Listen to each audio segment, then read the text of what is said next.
Assalamualaikum warahmatullahi wabarakatuh. Alhamdulillah, pada pertemuan kali ini kita akan membahas mengenai kronologi permusuhan setan terhadap manusia yang merupakan bagian dari tadabbur Al-Quran surat Al-Fatihah bab ta'awuz. Para pendengar yang dirahmati oleh Allah, jika dilihat bagaimana setan selalu berusaha untuk menggoda manusia agar manusia tersesat dari jalan Allah, tentu hal itu berkenaan dengan sesuatu yang sangat prinsip dalam kehidupan. Untuk itu, ada baiknya jika kita melihat bagaimana konsep Al-Quran dalam penciptaan manusia dan bagaimana peranan iblis yang selalu menggodanya. Pada surat Al-Baqarah ayat 30 dijelaskan tujuan penciptaan manusia adalah sebagai seorang khalifah di muka bumi. Padahal bersamaan dengan itu juga pernah ada makhluk lain yang pernah mendiami bumi dan membuat kerusakan. Sehingga malaikat mempertanyakan tujuan Allah menciptakan manusia. Padahal mereka semua, yaitu para malaikat, telah beribadah kepada Allah dengan cukup. Tapi Allah Subhanahu wa Ta'ala berkenan untuk menjadikan seorang khalifah yang akan mewakilinya menjadi penguasa yang real di atas bumi ini. Sebagaimana tertera dalam surah Al-Baqarah ayat 30 yang berbunyi sebagai berikut. A'udzu billahi minasyaitonir rajim. Wa idz qala rabbuka lil malaikati. Dan ketika Tuhanmu berkata kepada para malaikat, Inni ja'ilun fil ardi khalifah. Aku akan menjadikan di bumi ini seorang khalifah. Qalu ataj'alu fiha. Mereka berkata, apakah engkau akan menjadikan di bumi itu may yufsidu fiha, orang-orang yang akan membuat kerusakan di dalamnya, wa yasfikud dima'a, dan akan menumpahkan darah, wa nahnu nusabbihu bihamdika, sedangkan kami selalu bertasbih dengan memujimu, wa nuqaddisu lak, dan dengan mensucikanmu. Qala, Allah berfirman, Inni a'lamu ma la ta'lamun. Sesungguhnya aku mengetahui apa-apa yang tidak kalian ketahui. Dari ayat di atas, Allah memberitahu kepada malaikat bahwa dia akan menjadikan seorang khalifah di muka bumi ini. Dan para malaikat mempertanyakan apa tujuan Allah untuk menciptakan seorang khalifah tersebut. Untuk membekali makhluk ciptaannya tersebut menjadi khalifah, maka Allah memberinya potensi-potensi sebagai manusia yang layak dan mampu mengemban misi kekhalifahan tersebut. Di antara potensi tersebut adalah al-asma'a kullaha, yang berarti nama-nama seluruhnya. Sebagaimana firman Allah Subhanahu wa Ta'ala dalam surah Al-Baqarah ayat 31 yang berbunyi, A'udzu billahi minasyaitonir rajim. Wa 'allama Adamal asma'a kullaha thumma 'aradahum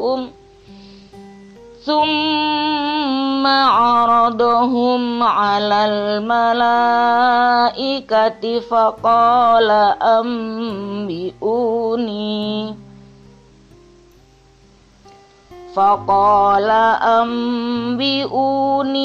bi asma'i haula'i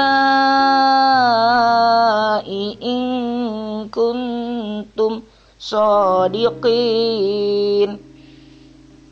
Yang artinya, Dan Allah mengajarkan kepada Adam nama-nama benda seluruhnya.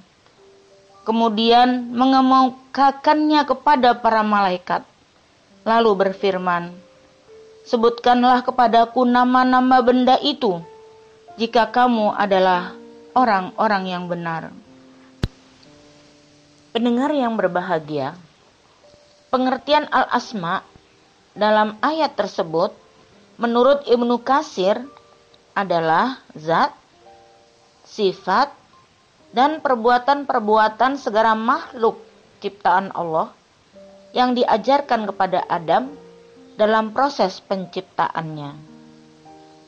Sehingga dapat diambil kesimpulan bahwa al-asma tersebut berwujud pengetahuan tentang alam dengan segala hukum yang berlaku di dalamnya, atau dengan istilah lain disebut sunnatullah.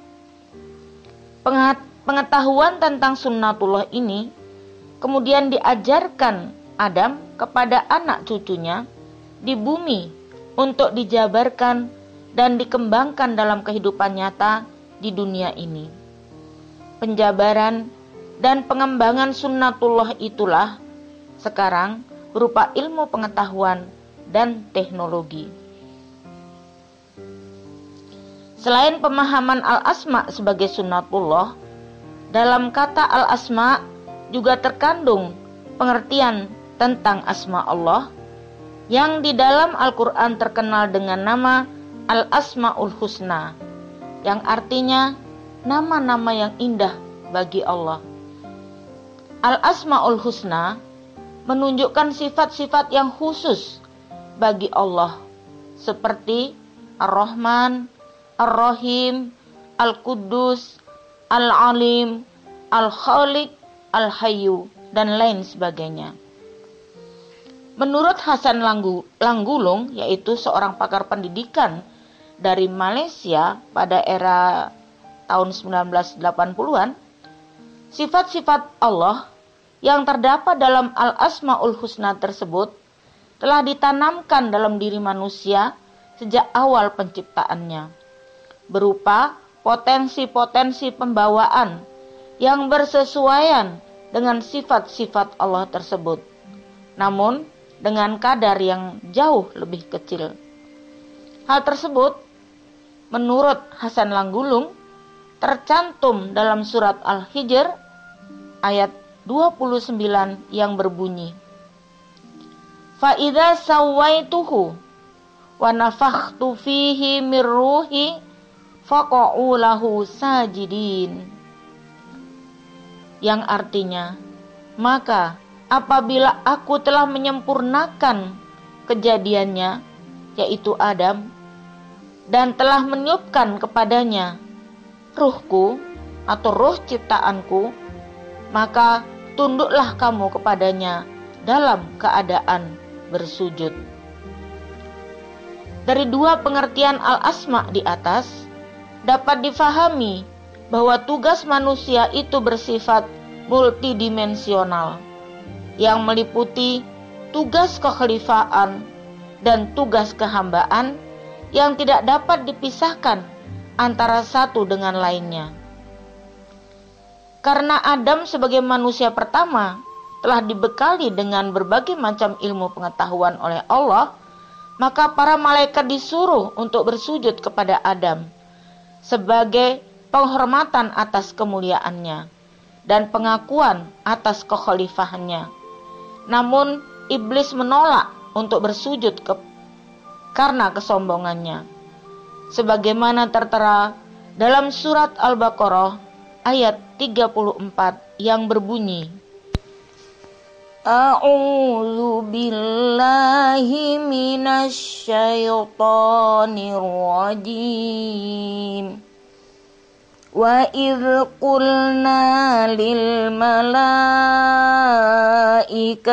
isjudu li adama fasajadu illa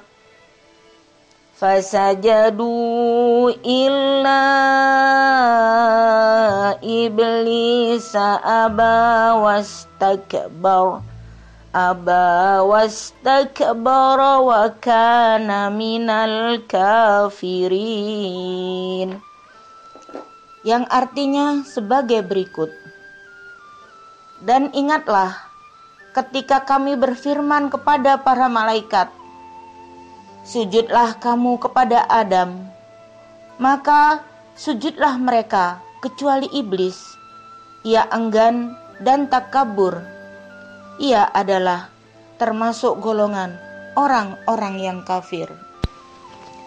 Para pendengar yang dirahmati oleh Allah, setelah kejadian tersebut diungkapkan dalam ayat-ayat Al-Quran yang lain, bagaimana iblis berusaha untuk menggoda Adam dan anak cucu keturunannya agar jauh dari hidayah Allah. Sebagaimana tertuang dalam surat Al-A'raf ayat 16 dan 17 yang berbunyi, A'udzu billahi minasyaitonir rajim. Qala fabima aghwaytani la aqudanna lahum suratakal mustaqim.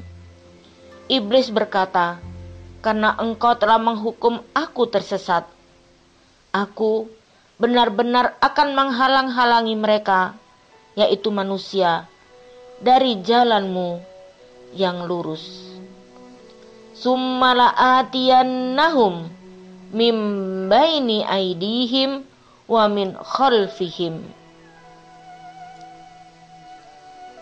Kemudian aku akan mendatangi mereka dari belakang mereka, dari kanan, dan dari kiri mereka. Wa an aimanihim, dan dari kanan mereka. Wa an syama'ilihim, dan dari kiri mereka. Wala tajidu, dan engkau tidak akan mendapati aksarahum, kebanyakan mereka manusia itu, syakirin, termasuk orang-orang yang bersyukur atau taat. Dari paparan ayat di atas telah jelas bagaimana setan akan berusaha terus-menerus untuk mengganggu manusia dengan berbagai macam tipu daya, hingga Allah memperingati manusia dalam banyak ayat Al-Quran agar berhati-hati dengan musuh yang sangat nyata ini. Dapat dilihat pada surat Toha ayat 117 yang berbunyi sebagai berikut. A'udzu billahi minasyaitonir rajim.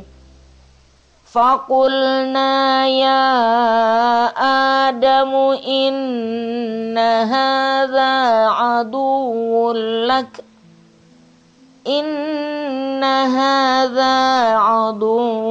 lak wa lizawjika fala yukhrijannakuma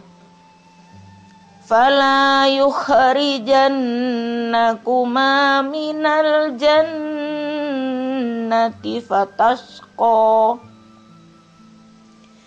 Yang artinya, maka kami berkata, wahai Adam, sesungguhnya iblis ini adalah musuh bagimu dan bagi istrimu.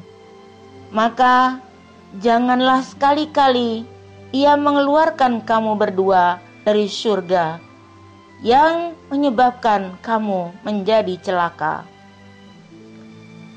Dan dalam surah Al-Fatir ayat 6 berbunyi, A'udzu billahi minasyaitonir rajim. Innasyaitana lakum aduwwun fattakhidhuhu aduwwan. Innama yad'u hisbahu liyakunu min ashabis sa'ir.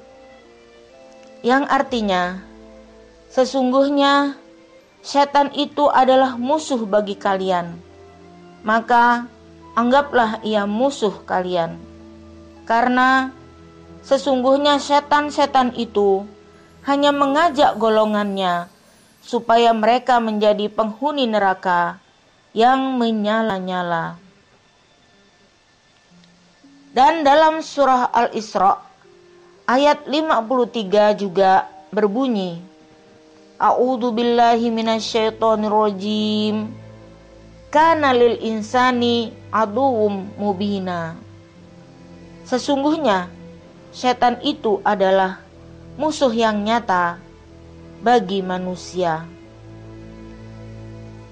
Para pendengar yang berbahagia, dari ayat-ayat di atas nampak jelas bahwa iblis akan selalu menggoda manusia agar manusia termasuk di dalam golongannya, menjadi penghuni neraka yang menyala-nyala. Oleh sebab itu, Allah memperingati dalam banyak ayat Al-Quran agar kita berhati-hati terhadap makhluk setan itu dan menjaga diri dari pengaruhnya. Saya kira cukup sekian dulu tadabbur kita tentang ta'awuz. Billahi taufik wal hidayah. Nasrum minallah wa fathun qarib wa basyiril mu'minin. Assalamualaikum warahmatullahi wabarakatuh.